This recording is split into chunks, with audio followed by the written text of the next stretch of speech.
नमस्कार, मी वैष्णवी आणि महत्त्वाच्या बातमीपत्रात आपल्या सगळ्यांचं स्वागत करते। आज साहित्यरत्न लोकशाहीर अण्णाभाऊ साठे यांच्या स्मृतिदिनानिमित्त मूर्तिजापूर येथे त्यांना आदरांजली वाहण्यात आली आहे। बस स्टँड परिसरातील त्यांच्या पुतळ्याला आणि आठवडी बाजारातील अण्णाभाऊ साठे स्मारकाजवळ सकल मातंग समाज आणि विविध राजकीय पक्षांच्या वतीने विनम्र अभिवादन सुद्धा करण्यात आले। अण्णाभाऊ साठे हे स्वातंत्र्य चळवळ आणि संयुक्त महाराष्ट्र चळवळीतील एक अग्रगण्य व्यक्तिमत्व होते।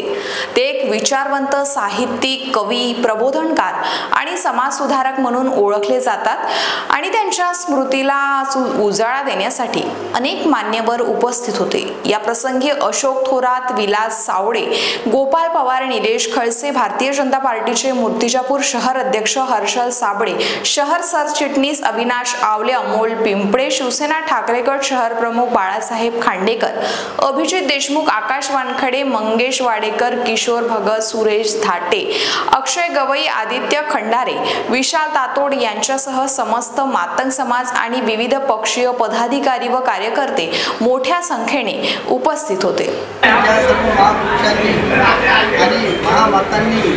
आपले अमूल्य असे कष्ट घेतले त्या सर्वांना आजच्या स्मृतिदिनी साहित्य रत्न अण्णाभाऊ साठे यांना सुद्धा विनम्र अभिवादन करतो।